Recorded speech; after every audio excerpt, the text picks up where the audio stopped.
Hi! இன்னைக்கு இந்த வீடியோவில் நிறைய பேர் வீட்டில் வேஸ்ட்டாக அரிசி தண்ணி கீழே தான் ஊற்றுறீங்க. அதுக்காகவே இன்றைக்கி நான் சொல்யூஷன் கொண்டு வந்திருக்கிறேன். இந்த மாதிரி கார்டனுக்கு யூஸ் பண்ணலாம். சில பேர் தெரியும், தெரியாதவங்க பார்க்குறவங்க கார்டன் வச்சுருக்கிறவங்க இந்த மாதிரி நீங்கள் யூஸ் பண்ண பூவுக்கள் முட்டை வைக்கும். பாருங்கள், என்னோடய வாடாமல்லி பூ வச்சுருக்குது. அதே மாதிரி பச்சை மிளகா பூ காய்க்கு இருக்குது. அதே மாதிரி 2-3 பச்சை மிளகாவும் தொங்கி இருக்குது. அதே மாதிரி பார்த்திங்க அப்படின்னா பச்சை மிளகாவில் அடுத்த டிப்ஸ் பார்க்குறதுக்கு சேனல் சப்ஸ்கிரைப் பண்ணி வச்சுங்க. மறக்காமல் welcome to all beauty and garden channel. இன்றைக்கி நம்ம சேனலில் அரிசி கழுவின தண்ணியை எப்படியெல்லாம் செடிகளுக்கு சத்தாக இருக்குது, இது பொட்டாசியம் கார்பரஸ் சொல்லக்கூடிய சத்துக்கள் இதில் இருக்குது. இந்த அரிசி கழுவின தண்ணியை எதுக்கெல்லாம் பயன்படுத்தலாம், எந்த மாதிரி செடிகளுக்கு பயன்படுத்தலாம் அப்படி பார்க்க போகிறோம். அதாவது செடிகளுக்கு எல்லா செடிகளுக்கும் நீங்கள் ஊற்றலாம். ஸோ ஈவன் காஞ்ச செடிகள் பாருங்கள், எனக்கு காஞ்ச தக்காளி செடிகள் கூட அழகாக மாதிரி திரைவிட்டு வந்திருக்குது. நீங்கள் பார்த்தாலே உங்களுக்கு தெரியும்.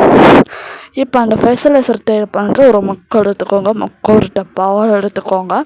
இதில் இட்லி மாவு, எதுக்காமே இட்லி மாவு ஃபெர்டிலைசரை போட்டிருக்கோம். பார்க்காதவங்க லிங்க் கீழே கொடுக்குறேன் பாருங்கள். இதில் ஒரு 2 கரண்டி. இது புளிச்ச தன்மை இருக்கிறனால செடிகளுக்கு புதுசாக தலையிருக்கு நல்லா ஹெல்ப் பண்ணும். செடிகளுக்கு இது 2 கரண்டி ஆட் பண்ணிக்கிறேன். இது கூட அரிசி கழுவுன தண்ணி தான் நீங்கள் கிச்சன்ஸ் வேஸ்ட் பண்ணுறீங்க. அரிசி கழுவுன தண்ணி அதையும் நம்ம ஆட் பண்ணிக்கலாம். ஒரு 2 முக்கு நீங்கள் அரிசி கழுவுன தண்ணி ஆட் பண்ணியிருக்கேன். இது கூட நீங்கள் பருப்பு வேக வச்ச தண்ணியாக இருக்கலாம், அதுக்கப்புறம் உருளைக்கிழங்கு வேக வச்ச தண்ணியாக இருக்கலாம். எந்த தண்ணி இருந்தாலும் சரி, அதாவது பருப்பு வகையிலும் காய் கழுவுன தண்ணியாக இருந்தாலும் சரி, இதில் ஊற்றி வச்சுருங்க. இது கூட நம்ம என்ன பண்ண போகிறோம் அப்படின்னா, நம்ம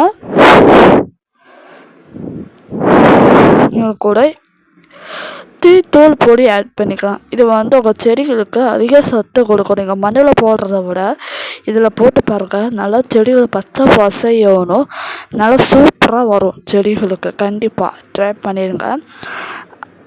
நல்லா இது டீத்தூளில் அதிக சத்து இருக்குது.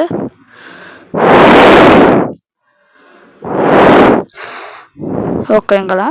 இது கூட ஆரஞ்சு தோல் ஆட் பண்ணிடுங்க. ஆரஞ்சு தோல் சிட்ரிக் ஆசிட் இருக்கிறதுனால உங்கள் செடிக்கு ஒரு ஆசிட் மாதிரி தேவைப்படும். இது உங்கள் செடி புதுசாக நல்லா க்ரோத்தாக ஃபாஸ்ட்டாக வளரும். ஆரஞ்சு எப்படி ஸ்கின்னுக்கு ஒரு 2% வளர்க்குற மாதிரி சொல்கிற மாதிரி ஸ்கின்னுக்கு எவ்வளோ க்ரோ இருக்குதோ அதே மாதிரி செடிகளுக்கு நல்லாவே க்ரோத் கொடுக்கக்கூடிய இந்த ஆரஞ்சு கிட்ட பவர் இருக்குது. இப்போ இந்த ஃபெர்டிலைசர் ஒரு நாள் ஃபுல்லாக க்ளோஸ் பண்ணிடுங்க.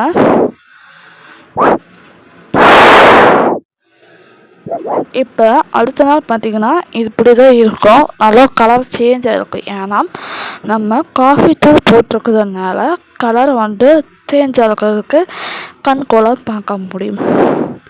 இந்த ஆரஞ்சு தோலை நல்லா தூக்கி எரியலாம். இல்லை செடியில் போட்டால் நல்லா உரமாகவும் மங்கிடும். ஓகேங்களா? அது அப்படியே நம்ம தண்ணி ஊற்ற மங்கி அவங்க செடிக்கு ஃபாஸ்ட்டாக க்ரோ ஆகும். நீங்கள் எதெல்லாம் தூக்கி போடுறீங்களோ அதை அப்படியே நீங்கள் செடிக்கு போடுங்க. கிச்சன் வேஸ்ட்டாக இருக்கட்டும், வெங்காயத்தூள், பூண்டூள் எது வந்தாலும் போடுங்க. முட்டை எல்லாமே ஃபாஸ்ட்டாக க்ரோவாக கண்டிப்பாக மாறும். இப்போ ஒரு பக்கெட்டில் ஊற்றிக்கலாம். இது ஃபுல் தண்ணி பிடிச்சிடலாம்.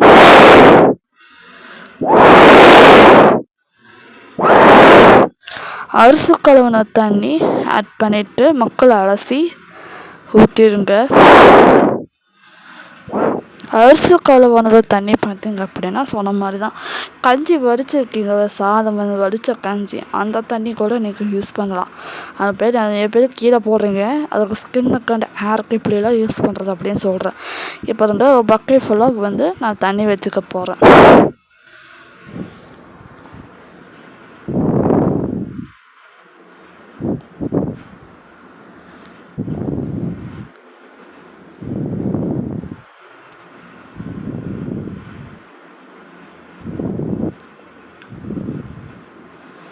அப்பப்போ இது மிக்ஸ் பண்ணிட்டுருங்க, இல்லைன்னா மாவு அப்படியே இருக்கும்.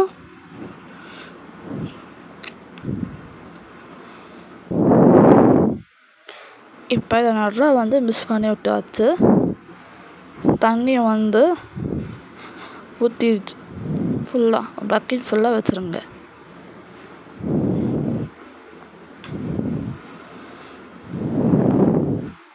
இப்போ நம்ம செடிகளுக்கு ஊற்ற ஸ்டார்ட் பண்ணிடலாம். லைட்டாக இந்த மாதிரி கைகளால் வச்சு பசஞ்சு விட்ருங்க ஆரஞ்சிட்டால்.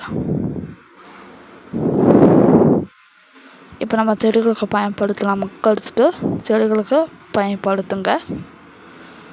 கத்திரிக்காய் செடி, பூச்செடிகள், அதுக்கப்புறம் பார்த்திங்கன்னா வெஜிடபிள்ஸ் செடிகள், பீட்ரூட் செடி, அதுக்கப்புறம் மருதாணி செடிகள் கூட இப்போ தான் கொச்சி வச்சுருக்கீங்க, எந்த தண்ணி ஊற்றினாலும் வரல அப்படின்னு நினைக்கிறவங்களுக்கு நீங்கள் என்ன பண்ணுங்கள், அடுத்த வீடியோவில் நான் சொல்கிற மாதிரி மெத்தடை நீங்கள் யூஸ் பண்ணுங்க. அப்படின்னா நான் சொல்கிற உரங்களை ஊற்றுனீங்க அப்படின்னா வரும். இந்த மாதிரி வாடாமல்லி செடி கூட ஊற்றி பாருங்கள், மொட்டுங்கள் கண்டிப்பாக வரும். அடிக்கடிக்கு இலைகள் கட் பண்ணி விட்டுட்டு அதுக்கப்புறம் மொட்டுங்கள் நல்லா தளர விடணும். அப்படி பண்ணும்போது நல்லா ஃபாஸ்ட் அண்ட் க்ரோத்தாக இருக்கும். இது கூட பார்த்திங்க அப்படின்னா பச்சை மிளகாய் செடியும் அதே மாதிரி தான், தக்காளி செடிகளுக்கும் அதே மாதிரி தான். எல்லா செடிகளுக்குமே நல்லா ஃபாஸ்ட் அண்ட் க்ரோத்தாக கிடைக்கும். நல்லா மிக்ஸ் பண்ணி விட்டு ஒரு டைம் நல்லா எல்லா பக்கம் செடிகளும் ஊற்றிருங்க. ஈவன் செம்பருத்தி செடி கூட ஊற்றலாம் பாருங்கள். செம்பருத்தி செடிகளை ஊற்றிங்கன்னா நல்லா பூக்கள் நிறைய காய்க்கும். இந்த மெத்தடெல்லாம் நிறைய செடிக்கு நான் ஊற்றியாச்சு. இந்த வீடியோ உங்களுக்கு பிடிச்சிருந்தா லைக் அண்ட் ஷேர், சப்ஸ்கிரைப். இதே மாதிரி நிறைய ஃபெர்டிலைசர் யூஸ் பண்ணால் அதில் பார்க்கணும்னு வச்சுக்கோங்க, சேனலுக்கு சப்ஸ்கிரைப் பண்ணிடுங்க. பாய்.